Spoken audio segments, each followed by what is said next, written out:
Welcome to the MCNet Christian Leadership Institute, a unique approach to equipping the next generation of Christian leaders.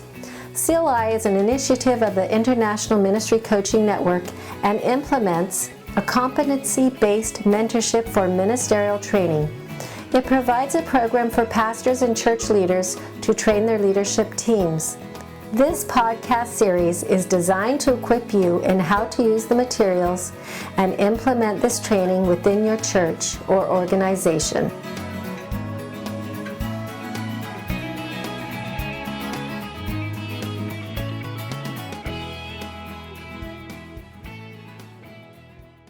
Well, welcome back. We're looking at the last two competencies in this marathon of 8 competencies under the Section 5.0 modules.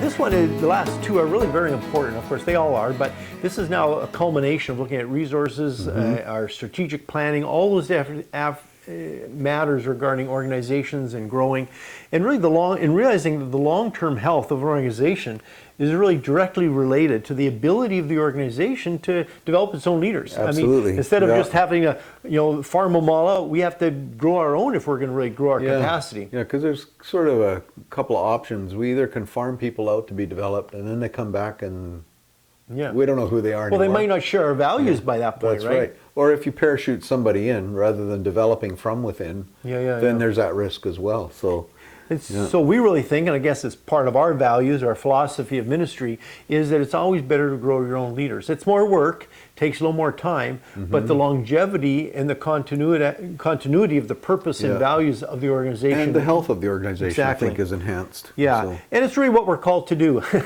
that's what the flow chart really shows, isn't it? We're helping to release our own people. So, if we don't increase our capacity in this way, the organization will kind of remain vulnerable to external forces and influences, and it won't really then reach its potential. And I think that's what we really want to convey in this particular competency, and to see what your values are, and maybe what are some of the things that you may not be aware of that are working against your organization's ability to develop a culture of growing leaders from within.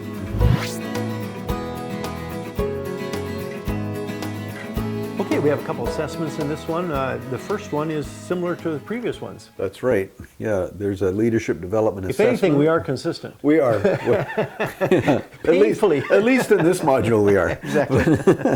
And again, it covers the theoretical as well as the practical experience in terms of leadership development. Right. Yeah. And one of the added ones that we've added on this one, specific to this competency, is something I developed years ago for mentoring intelligence, or your mentoring quotient. But this time, if you recall, when we did our competency on mentoring, we had one of these assessments for you as an individual. Yeah. Are you a mentoring type of leader? Do you know the skills, and are you implementing it? This one is a little different, and I have questions that are specifically related to, are you a mentoring type of organization?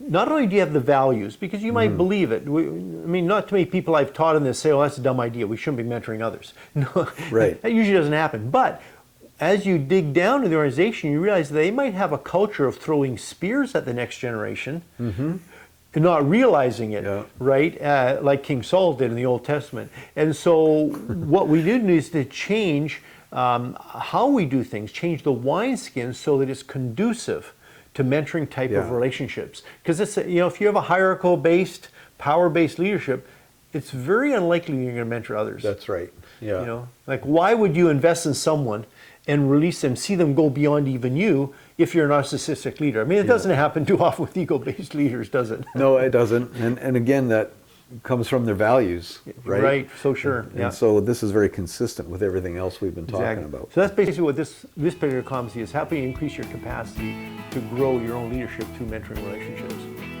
If you are interested in using this training program to develop leaders within your church or organization, click on the link in the description or go to our website, mcnetcli.org/contact.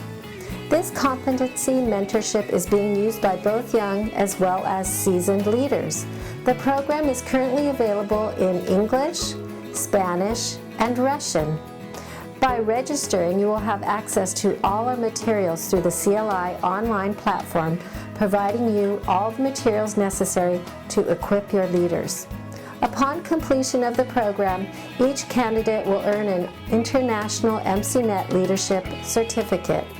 If you would prefer to download the materials of individual competencies, go to icmcanada.org/MCNetCLI.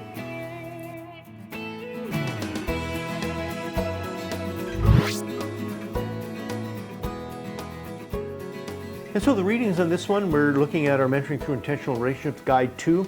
And again, there we focus on growing our leaders through a mentoring process. And I know that's been something that's part of your heart, and you've been mentoring lots of leaders, and this is really part of your DNA and part of our organization's DNA. And we're hoping that that'll rub off on others and will become part of their DNA. That's right, yeah. So then with the reading guide, we use mentoring through intentional relationships for quite a few of the modules. Right. But this is an important piece on how, as a leader, are you developing other leaders? That's the real test.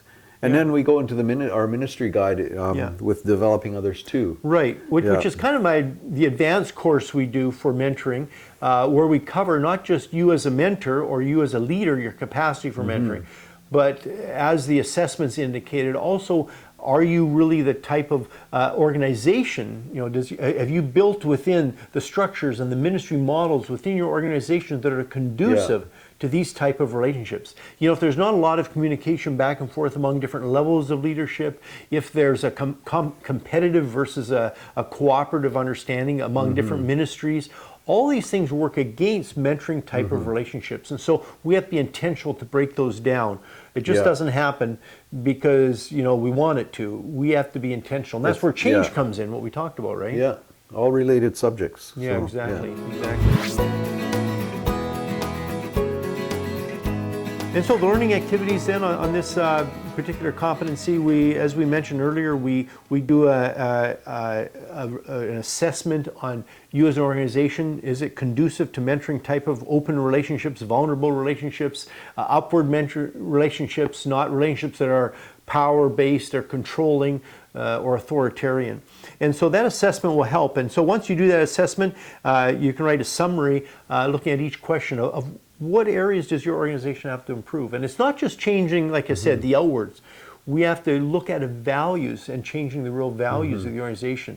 And so then finally, the last learning activity is that we go through the Mentoring Through Intentional Relationships Guide 1 again, and looking at both of these guides. And you can see them, and they're both designed not just to help you mentor someone, but then also to help you really look at these principles of mentoring within your organization.